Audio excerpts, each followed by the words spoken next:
Imagine hailing a taxi and there's no one in the driver's seat.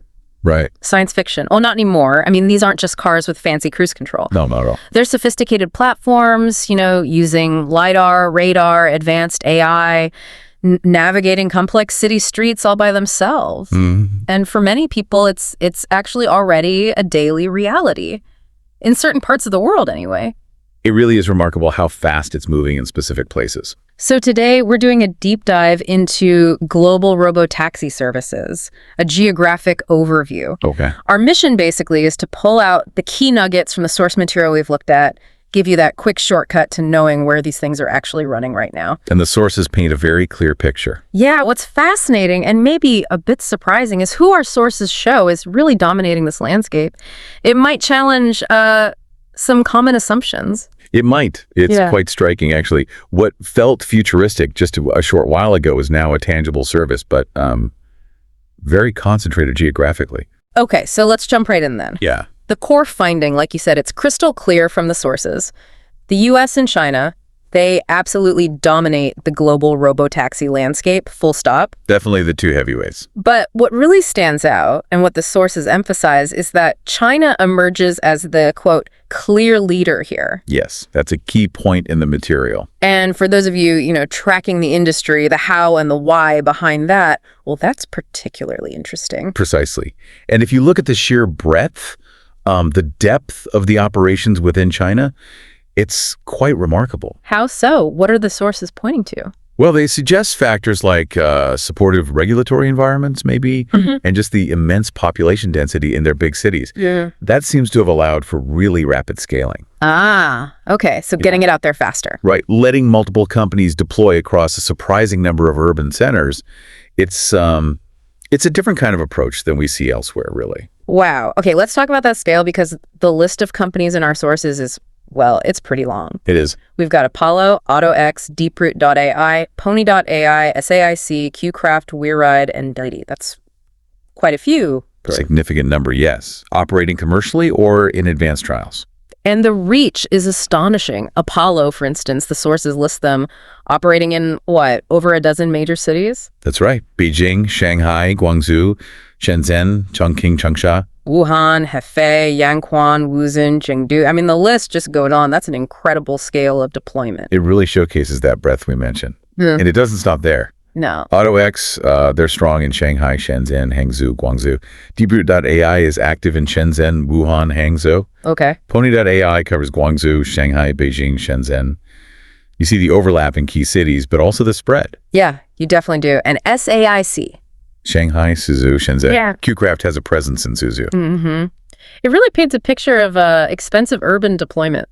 Very different, perhaps. It seems to be, based on this data, it's quite unique to China's strategy right now. And then there's WeRide. They're in Beijing, Nanjing, Guangzhou, Suzhou, Zhengzhou, Zhuhai. And crucially, as the sources note, they've also established operations outside China. Right, in the UAE. We'll come back to that because that feels important for the global picture. Absolutely. And DiDi, lots of listeners will know them as a huge ride-hailing company. They're also in the robotaxi game now. Yes, operating robotaxis in Shanghai and Guangzhou, according to our sources. So yeah, this isn't just a few scattered pilots. It really feels like a vast, interconnected system that's already lived in many places there. That's the impression the data gives, certainly.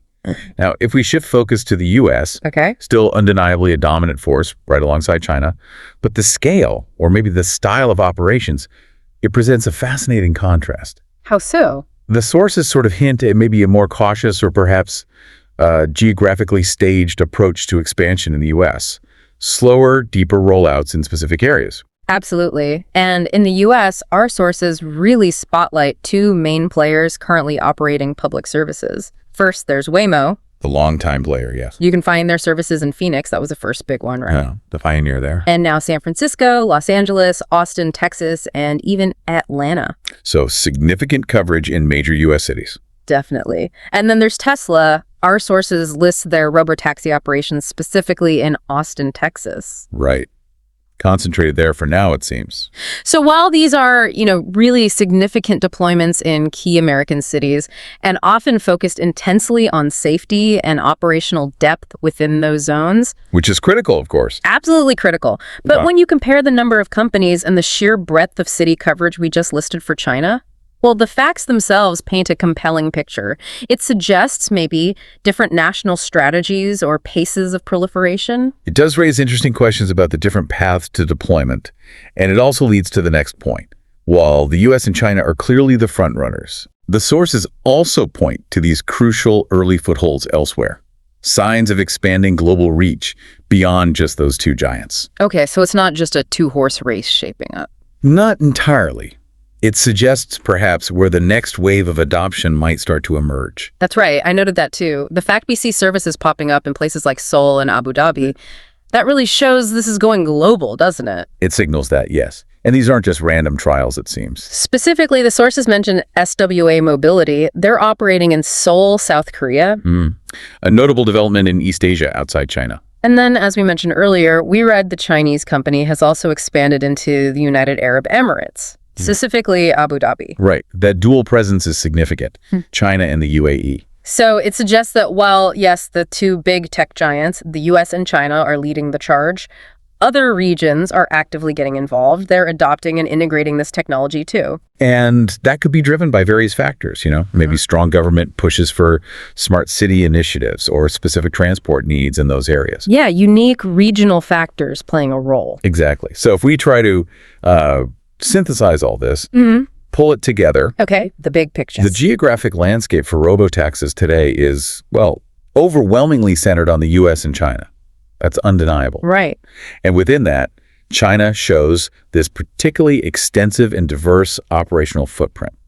It really indicates a rapid scaling strategy. Okay. But the emergence of services in places like South Korea and the UAE, even if smaller scale for now, signals a nascent yet significant global expansion is underway. Got it. So the core is US-China, but the edges are starting to spread. Precisely. Driven by those unique regional factors we talked about. Okay, so let's bring this back to the listener. What does all this mean for you? Why should you care about this geographic map?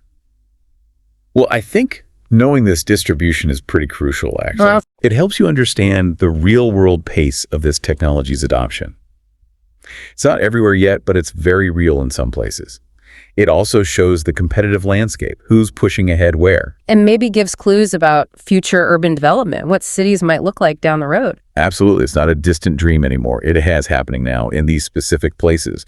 And, the differing approaches between the US and China, that offers a really fascinating case study in how this kind of major innovation actually unfolds in different contexts. Yeah, that is interesting. Okay, so summing up the key takeaways. Well, our deep dive using these sources has given us a pretty clear, concise picture of where robotaxis are a reality today. Strong US and Chinese leadership, we established that. Definitely. With China showing that really extensive city coverage. And those early but important signs of global expansion into markets like South Korea and the UAE. Exactly.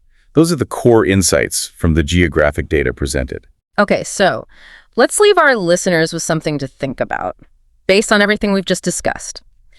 What does this current geographic snapshot, this map of where things are now, tell us about which regions might be next for widespread robotaxi adoption? And maybe more personally, how might those different national strategies we saw, the broad and fast versus the deep and focused, how might they fundamentally change your daily commute and urban life, depending on where you are, in the years to come?